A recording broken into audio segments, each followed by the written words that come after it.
प्रभाव से प्रभावित होकर के किसी भी तरह की कोई चेष्टा नहीं होनी चाहिए शरीर से, वही साधु है।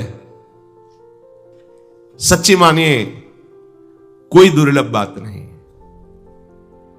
जब हमें साधु संग मिल गया, गुरु कृपा से नाम मिल गया, अब दुर्लभ नहीं। आप अपने को ही तारने की बात नहीं है, आप जगत को तार सकते हैं। आपके पास ऐसी सामर्थ्य आ गई है। सतरति सतरति स लोकां तारयति, ये मिथ्या वचन नहीं है, आचार्य देवर्षि नारद जी के वचन है। जो हमारे प्रभु का निरंतर नाम जप करता है वो स्वयं तर जाता है, स्वयं तर जाता है और लोगों को भी पावन कर देता। मम भक्ति युक्तो भुवनम पुनात, ये भगवान श्री कृष्ण के वचन है। जो निरंतर मेरा भजन करते हैं ऐसे भक्त मेरे लोगों को पावन कर देते हैं, भुवन भुवन को पावन कर देते हैं। मम भक्ति युक्तो भुवनम पुनात। आप जो इतने कमजोर हो रहे हैं, किसी की मुस्कुराहट में आप घायल हो गए, संभाल नहीं पाए अपने को, किसी की थोड़ी सी कामान आसक्त चेष्टा को देख करके आप चिंतन छोड़ दिए प्रभु। कितने कमजोर हैं आप कितने कमजोर हैं। आप किस मार्ग के पथिक हैं जानते हो? कितनी बड़ी सामर्थ्यानी है आप में।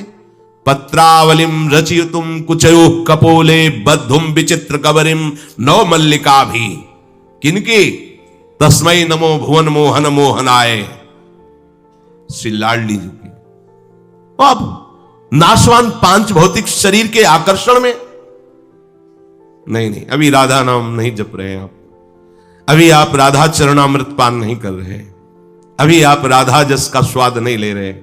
नहीं तो श्रीपाद प्रबुधानंद जी कहते राधा दासियों का मन हरण कर ले, ऐसे भगवान की मोहिनी अवतार में भी ताकत नहीं, औरों की तो बात जाने दो। ये केवल प्रवचन से नहीं होगा, न सुनने से न कहने से, ये रटने से होगा।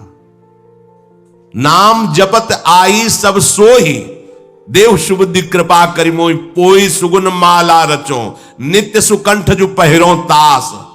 नाम की माला बाहर नहीं, अंदर चल रही श्वासों में। बाहर छाती में तो राधा नाम पहने, पर अंदर छाती के विषय चिंतन चल रहा है, आनंद नहीं आएगा। अंदर श्वास की माला बड़ा महासुख है। कहां फंस रहे हो? काया मध्य धुनि धकावे रमता राम रमय, ये है सिद्ध संतों की वाणी, कबीरदास जी। बाहर कहीं भागने की जरूरत नहीं, तीर्थाटन करने की। बहुत बड़ा तीर्थ अंदर विराजमान है। मुझे भगवत प्राप्ति करनी है, इस निश्चय से बड़ा पावन करने वाला कोई तीर्थ नहीं। प्रभु के चरणों का जैसा भी आपको भावना बन रही वैसा ध्यान करते हुए नाम जप करो, इससे बड़ा कोई साधन नहीं। अंदर ही स्मरण की अग्नि पैदा कर लो, एक कामाग्नि भस्म हो जाएगी। एक अग्नि से दूसरी अग्नि को नष्ट कर दो। भगवत स्मरण की ऐसी अग्नि है कि समस्त विकारों को भस्म करके सुंदर ज्ञान का प्रकाश करती है। जन्म जन्म की कर्म परंपरा, कर्म काठ कोयला कर डारे जग से न्यारा है। भस्म कर दिया कर्म संस्कारों को। किसने? काया मध्य धुनि धकावे, अंदर आग पैदा कर ली। कहे की भजन की, स्मृति की आग है। सब विकारों को भस्म, इसीलिए नहीं रुक पाते कच्चे साधक जो गुरु शरणागत हृदय से नहीं, वो नहीं टिक पाते, व्याकुल होकर भाग पड़ते हैं विषयों के लिए। क्योंकि वो जहां आग पैदा होती कृपा से, फिर दो प्रकार से हार होती है। या तो वो अपनी समझ लेते हैं कि मेरी योग्यता से मेरी साधना चल रही, तो भ्रष्ट हो जाते हैं, और या फिर ना सहने के कारण विषय में कूद पड़ते हैं। दोनों से बचो। ये कृपा से तुम्हें जो मन लगा है, जो चित्त लगा है साधन में, कृपा से लगा है। और जो उस समय मन व्याकुल हो रहा है विषयों के लिए, वो तुम्हें परास्त करना चाहता है, वो मर रहा है इसलिए इतना व्याकुल हो रहा है, तुम साथ उसका मत देना। तुम्हारे हृदय की भजन अग्नि उसको भस्म कर देगी। निर्वासनिक मन भगवत राज्य में प्रवेश पाता है। कर्म काठ कोयला कर डारे जग से न्यारा है। संसार में रहते हुए भी उपासक प्रभु में रहता है। देखने को लगता है संसार में है, व्यवहार करते नजर आ रहा है, पर नहीं, वो अपने आराध्य देव में ही प्रतिपल स्थित रहता है। ये वही उपासक समझ सकता है जो ऊंचाई की तरफ चल रहा है। घोर विषयी पुरुषों के बीच में भी बैठा हुआ वो भगवदानंद में मस्त है, क्योंकि बाहर प्रपंच है, अंदर सच्चिदानंद का चिंतन है। उपासक एकांत कमरे में बैठा हुआ है, बाहर शांत है लेकिन अंदर प्रपंच है, इसीलिए आनंद नहीं। क्यों? भोगों की आशा है, भोगे हुए भोगों को पुनः भोगने की तृष्णा है। आशा तृष्णा कलह कल्पना ममता दूरी करे, दंभ मान मद लोभ मोह से आठों पहर लड़े, साधु का होना मुश्किल है। अंदर से आशा जागृत है भोगों की, मान सम्मान की, प्रशंसा की।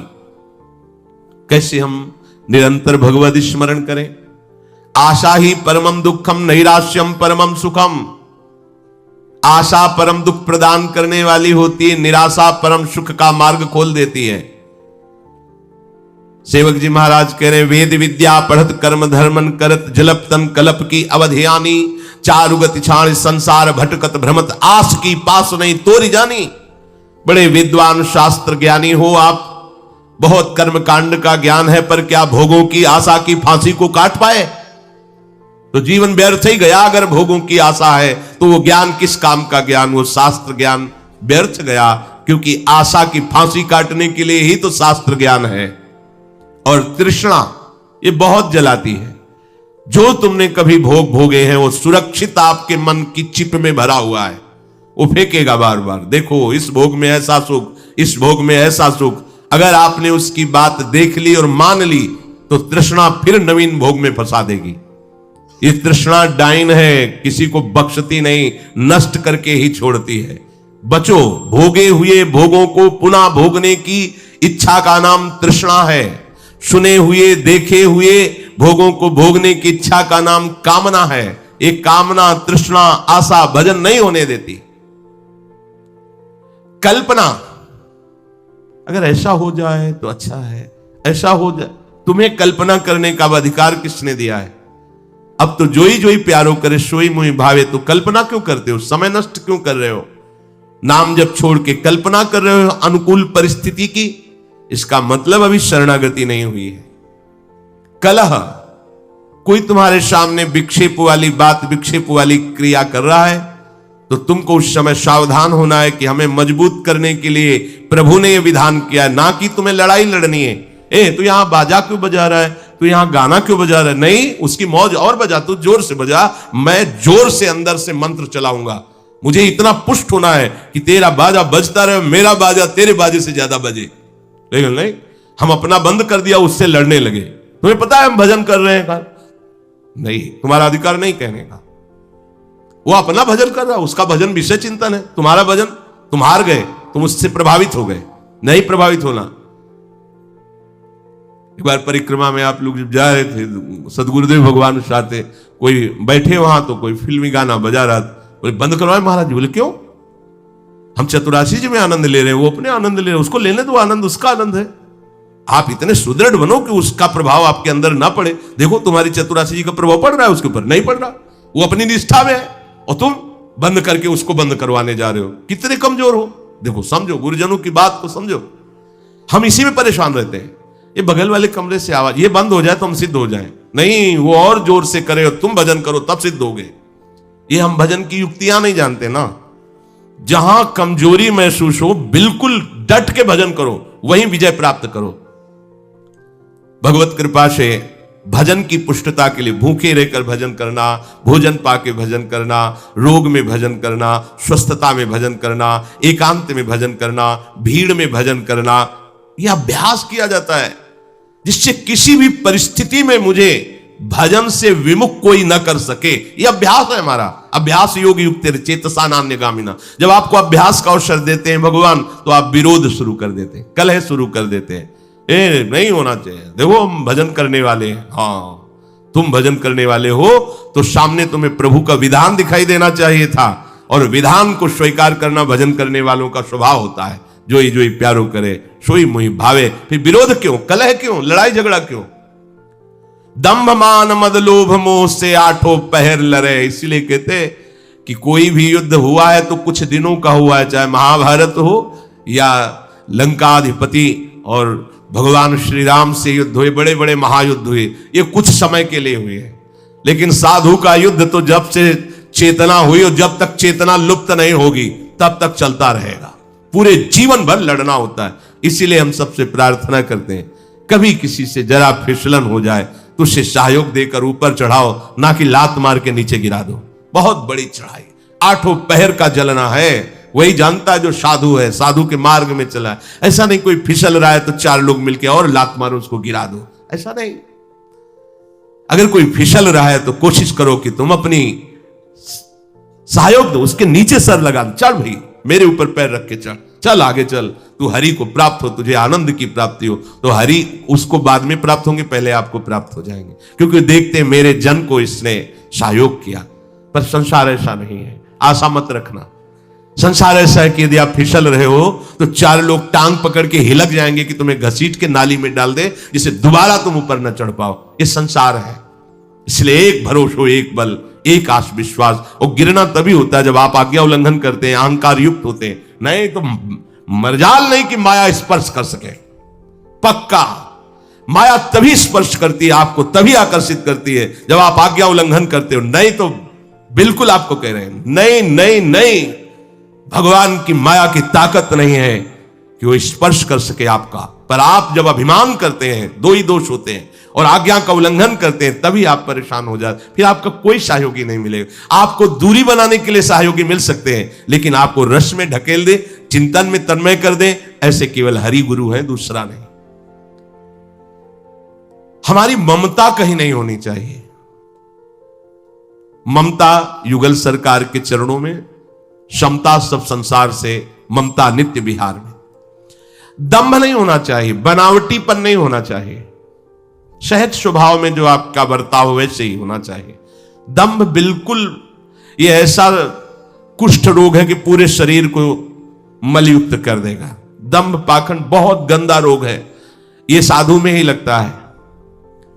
बहुत जहां में लोगों के रिझाने के लिए नाटक की बात आने लगे, जो अंदर नहीं है स्थिति उसको दिखाने की बात, जान लेना दंभ पाखंड का रोग लग रहा है। और ये रोग भक्ति को एकदम गलित कर देता है, छीण कर देता है।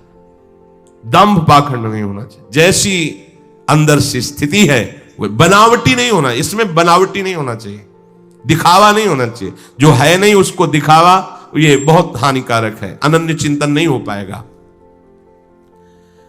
मान, काहे को मान?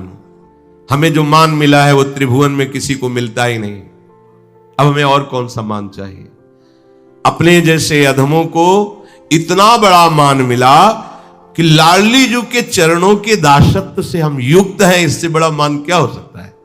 जो रसघन मोहन मूर्तिम विचित्र केली महोत्सवोल्लसितम, वो राधा चरण विलोडित रुचिर शिखंडम हरिम बंदे, उन चरणों की ठसक करने का सौभाग्य मिला, उन चरणों के आश्रित होने का सौभाग्य, इससे बड़ा मान क्या हो सकता है? माननी लाडली जी के चरणों में माथा रखने का सौभाग्य मिला है। अब और कोई मान नहीं कि हमारे चरणों में कोई माथा रखे, नहीं। हम अपनी बात देखें, हम कहां के हैं। अगर हम अपना प्रभाव दिखाकर किसी को, तो मान का पोषण करने वाला परम पद के अधिकार से च्युत हो जाता है, ध्यान दीजिए। इसीलिए अमानी मान देनो कीर्तने यह सदा हरि, अमानिना मान देनो, हमारा स्वभाव अमानी होना चाहिए, मान रहित। लोभ मोह से 8 पहर लड़े, 20 साल हो जाते हैं, पर जब परिवार के जन सामने होते हैं तो मन वैसे ही लगने लगता, अच्छा ये हमारे मैया है, हमारे पिता है, हमारे। मोह, मोह मूल बहुशूल प्रद त्याग उत्तम अभिमान, भजहु राम रघुनायक कृपा सिंधु भगवान। मोह गए बिनु राम पद होई न दृढ़ अनुराग। इसलिए संतों का खाड़ा होता है निर्मोही, मोह रहित। वो प्रेमी होते हैं, मोही नहीं होते।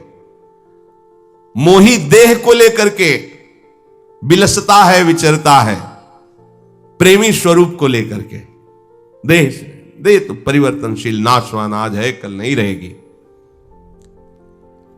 लोभ, लोभ पास जई गल न बंधाया, सो नर तुम समान रघुराया। वो साक्षात भगवत स्वरूप है, जिसके हृदय में लोभ की फांसी नहीं लगी। हम कहते लोभ और बढ़ाओ, नाम जप का परम धन राधा नाम को और अधिक जपो, और अधिक बढ़ाओ, रात दिन कमाओ, निहाल हो जाओगे, निहाल कर दोगे अपने संबंधियों को। आसपास जो भी तुमसे जैसे भी भावना करेगा उसका परम मंगल हो जाएगा।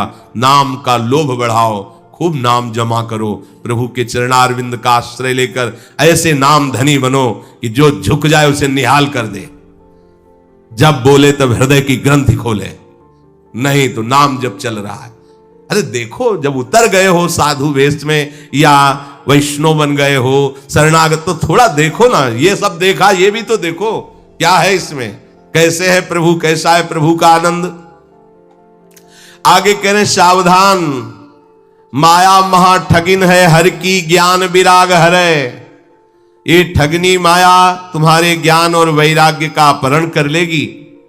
तासे होए होशियार निरंतर, गुरुपद ध्यान धरे। गुरु के चरणों का ध्यान रखते हुए होशियार, साधु सेवा सुमिरन सावधान। क्यों? हर समय माया रमैया के दुल्हन लूटे बाजार। कोई ऐसा नहीं कि भगवान श्री हरि की पत्नी है माया, खुले चौड़े पे लूट लेगी। रमैया के दुल्हन लूटे बाजार, छुप के नहीं लूटती, चौड़े में जेब काटती। काहे की? भजन वृत्ति की, स्मरण वृत्ति की। कभी प्रिय बनकर, कभी अप्रिय बनकर। अप्रिय बनकर चित्त अपहरण कर लेगी, उसी का चिंतन होगा, भगवान देख लेंगे, तुम्हारा नाश तो निश्चित है, गए। कभी प्रिय बन, बहुत श्रद्धा है हमें, बहुत, क्या बहुत? अरे तुम ठगे जा रहे हो, तुम्हें होश नहीं, तुम्हारा भजन छूट रहा है, तुम्हें प्रिय दिखाई दे रहा है।